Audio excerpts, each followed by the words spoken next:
Hello and welcome back to Lesson Logics. In today's lesson, we will discuss data frame operations. First of all, we will discuss group by operation. Group by operation can perform three specific operations. First, it can split data frame on the basis of groups, which is based on a key. Second, it can apply aggregation function over the groups, and then it can provide combined result. तो सबसे पहले हम देखते हैं कि इसको apply कैसे करेंगे। तो हमें क्या करना पड़ेगा, पहले पांडास लाइब्रेरी को इंपोर्ट करना पड़ेगा और एक डिक्शनरी को क्रिएट करना पड़ेगा। उसके बाद हम क्या करेंगे, उसके बाद हमने जो डिक्शनरी क्रिएट किया उससे हम एक डेटा फ्रेम क्रिएट कर लेंगे। देन फिर हम प्रिंट करके देख लेते हैं कि इस डेटा फ्रेम में क्या क्या एंट्रीज आ गई हैं। तो this is my data frame. Now मैं इसको देखता हूँ कि अगर मैं इसको ग्रुप बाय करता हूँ, कि अगर मैं इस डेटा फ्रेम पे ग्रुप बाय डिवाइड करता हूँ इस डेटा फ्रेम को on the basis of roll number, क्योंकि अभी तो रोल नंबर शफल्ड है। रोल नंबर 1 यहाँ पे है, यहाँ पे है और यहाँ पे है। सिमिलरली रोल नंबर 2 यहाँ पे है, यहाँ पे है और एक और जगह पे है। तो अब देखते हैं, ग्रुप बाय ऑपरेशन मैंने परफॉर्म किया और ये इन प्लेस नहीं है। इन प्लेस होने और ना होने का मतलब क्या होता है? इन प्लेस का मतलब होता है अगर इन प्लेस होती है कोई चीज़ तो वो चीज़ मेरी इस डीएफ के अंदर ही चेंज हो जाएगी। उसको मुझे किसी और वेरिएबल में स्टोर मैं करा भी सकता हूँ और नहीं, वरना वो डीएफ के अंदर तो ज़रूर ही चेंज होगी। और अगर वो इन प्लेस नहीं होती है तो उसे मुझे एक एक्सटर्नल वेरिएबल के अंदर स्टोर कराना ही पड़ेगा, वरना वो स्टोर नहीं होगी परमानेंटली, वो चीज़ मुझे परमानेंटली विजिबल नहीं होगी। तो मैंने क्योंकि इसको इन प्लेस नहीं किया है तो मैंने df dot group by roll number wise मैंने ग्रुप बाय किया और उसको p में सेव करा लिया। व्हेनेवर मैं ग्रुप बाय लगाता हूँ तो मैं क्या करूँगा, उसको प्रिंट भी करा के देखना चाहूँगा कि मल्टीपल डेटा मेरे पास क्या आ रहा है। तो अगर मैं सिंपली p को प्रिंट करता हूँ तो ये दिखा देगा it contains a group by object, group by data frame. Okay, अगर मुझे इसके अंदर देखना है कि पर्टिकुलरली क्या डेटा है तो मुझे देखना पड़ेगा p डॉट ग्रुप्स, जिसमें मैंने ग्रुप बाय को स्टोर किया है उसका name, variable name dot groups. अगर मैं ये करता हूँ तो मेरे को जैसे 1 के लिए ये मार्क्स आ गए हैं, 2 के लिए ये सारे मार्क्स आ गए हैं, 3 के लिए ये सारी इंडेक्सेस आ गई हैं। ये बेसिकली मार्क्स नहीं है, ये सारी इंडेक्सेस हैं कि particularly 1 roll number in indexes पे एग्जिस्ट करता है। तो अब मैं इन इंडेक्सेस को डायरेक्ट एक्सेस कर लूँगा और वहाँ पे अपना जो भी ऑपरेशन है वो परफॉर्म कर दूँगा। फॉर एग्जाम्पल, अगर मुझे देखना है कि टोटल कितना सम आया सबके मार्क्स का, कि रोल नंबर 1 का जैसे यहाँ पे सब्जेक्ट ए है, सब्जेक्ट बी है एंड सब्जेक्ट सी है, तो रोल नंबर 1 का और से लेके 5 तक का कितना कितना टोटल आया, तो मैं उसको क्या करूँगा, p डॉट सम, यानी कि जहाँ पे मैंने ग्रुप बाय किया है डॉट सम, और उसको मैं एक वेरिएबल में स्टोर करा लूँगा। तो whenever I have to apply a aggregation function over any variable और any group by data frame, तो मैं क्या करूँगा, p डॉट उस एग्रीगेशन फंक्शन का नाम दे दूंगा। तो इस वेरिएबल के अंदर मेरा उस ग्रुप का सम आ गया होगा। क्योंकि ये भी इन प्लेस नहीं है इसलिए मेरे को इसको अलग वेरिएबल में स्टोर करना पड़ा।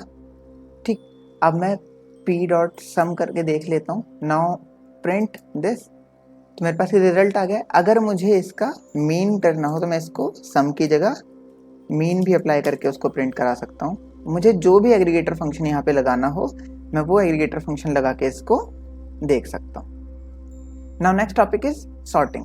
सॉर्टिंग बेसिकली हम यूज़ क्यों करते हैं? सॉर्टिंग किसी चीज़ को असेंडिंग या डिसेंडिंग ऑर्डर में सॉर्ट करने के लिए या फिर अरेंज करने के लिए यूज़ की जाती है। तो पांडास लाइब्रेरी में सॉर्टिंग दो तरीके से की जा सकते हैं, इधर रो वाइज और column wise. By default we do have sorting operation in row wise manner.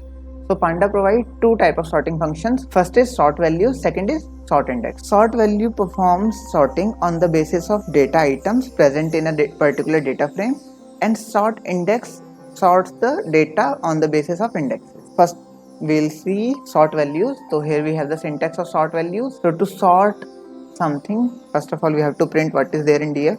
So I do have this in df. Now I want to sort my data as per roll number. So what I'll do, I am not doing it in place, so I am doing df1 is equal to df dot sort values. So now df1 will be having all the values sorted as per roll number. Now print this. So here I do have roll numbers, roll number 1 2 3, and now you can see the indexes of the numbers is changed, that the indexes is not arranged. This sorting is in ascending order, what if I have to sort in the descending order? So I will do ascending is equal to fast. If I'll pass at ascending is equal to fast in sort values, then what it will do, it will just sort my array in the descending order.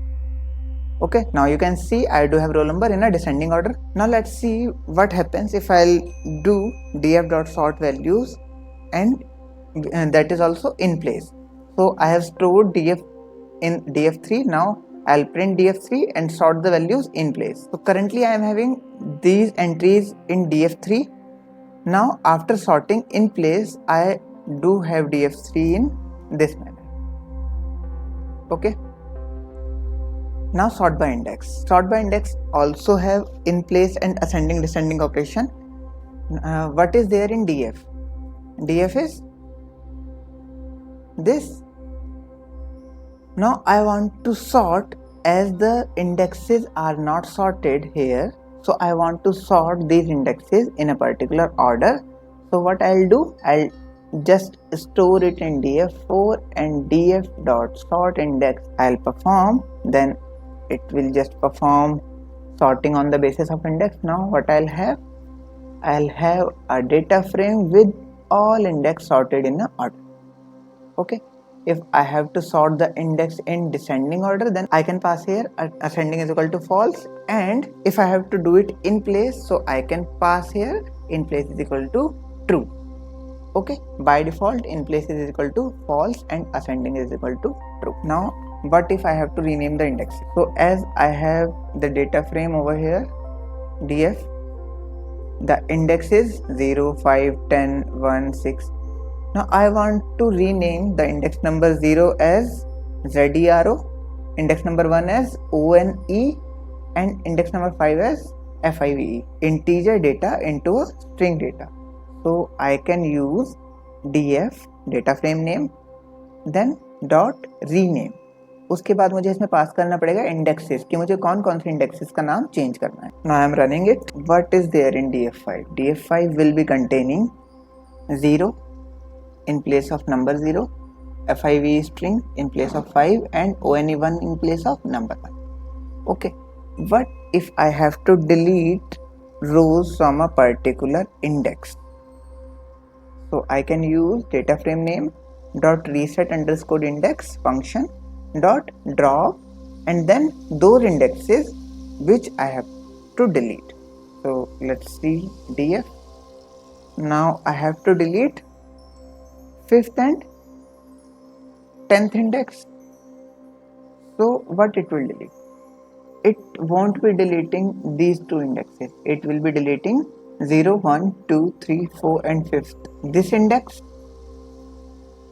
and the 10th index from here.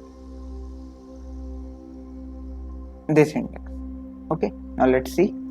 Now my data frame is not having 5th index and the 10th index, and all other indexes are present in this data frame df6. Next operation is pivot operation or pivoting. Pivoting is one of the most important aspect of data analyst. It can be used to summarize large amount of data and to access important records from large databases. We have two functions in pandas to pivot a table. So first function is pivot and second function is pivot table. So let's see pivot function. Pivot function allows to transform or reshape data frame based on column values according to our perspective. Pivot function में हम कुछ ऐसा करते हैं कि वो table के representation का मैनर चेंज कर देगा. टेबल का डेटा सेम रहेगा बट उसके रिप्रेजेंटेशन का मैनर चेंज हो जाएगा. तो लेट्स सी हम कैसे पिवट ऑपरेशन को फॉर्म करते हैं. Let's see what is there in DF. तो this is data in DF. तो डीएफ में मेरे पास क्या है? These are my indexes 0, 5, 10, 1, 6 and this is 1, 10, 9. These are my elements in particular index.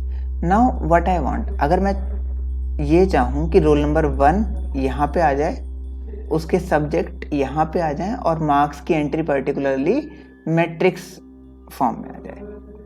Okay, तो इसको मैं कैसे कर सकता हूँ? मैं इसको स्टोर कर लूँगा क्योंकि मैं इन प्लेस नहीं कर रहा हूँ. तो pd.pivot df यानी डेटा फ्रेम का नेम पास करूँगा. Index is equal to roll number.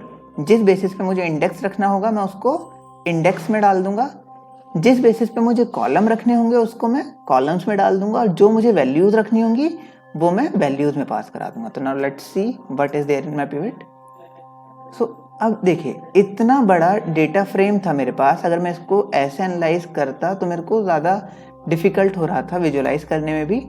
Now इतना बड़ा डेटा फ्रेम मेरे पास जस्ट 5x5 की मैट्रिक्स में आ गया। Next function is pivot table. Pivot table aggregates the values of rose with duplicate entries for a specified column. पहले वाले pivot function में क्या होता था कि अगर किसी एक सेल के लिए 2 एंट्रीज आ जाती तो वो उसको डील नहीं कर पाता। नाउ उसके लिए है पिवट टेबल। अब जैसे मैं यहाँ पे देखूँ अगर, तो मैंने डेटा 1 बनाया, उससे डेटा फ्रेम बना लिया, उसको प्रिंट करा लिया, तो यहाँ पे पर्टिकुलरली एक कॉलम में मेरे पास दिल्ली रहेगा, दिल्ली की सेकंड वैल्यू, दिल्ली की थर्ड वैल्यू। ओके, तो ये मेरे पास 3 रो सेम एंट्रीज के लिए हैं, तो अब यहाँ पे 3 वैल्यूज हो जाएंगी। तो पिवट टेबल क्या करेगा, पिवट टेबल देखते हैं क्या करेगा। मैंने df1 पास किया, इंडेक्स में सिटी एंड वैल्यूज में टेम्परेचर। ओके, तो प्रिंट पिवट। अगर मैं प्रिंट करता हूँ तो ये बेसिकली क्या कर रहा है, ये जो इसकी 3 एंट्रीज हैं ये इनका एवरेज मेरे को दे रहा है। बट अगर मुझे एवरेज नहीं चाहिए हो, मैं एवरेज के लिए कुछ और चाहूँ, जैसे मैंने मैक्सिमम फंक्शन लगाया तो मैं उसके लिए लगा सकता हूँ एग फंक के अंदर मैं मैक्स अगर पास कर दूं तो मैं इसमें कोई भी एग्रीगेटर पास कर सकता हूं, तो मेरे को उसी अकॉर्डिंगली टेबल जनरेट करा देगा। तो pvt1, आई मेरे पास pvt1 में कुछ आ गया होगा, तो pvt1 will be having these values which are the maximum temperature for particular city. Okay, so that's it from this lesson. Hope you understand all the concepts in this lesson. So see you in the next lesson. Till then, stay home, stay safe. Thank you and Jai Hind.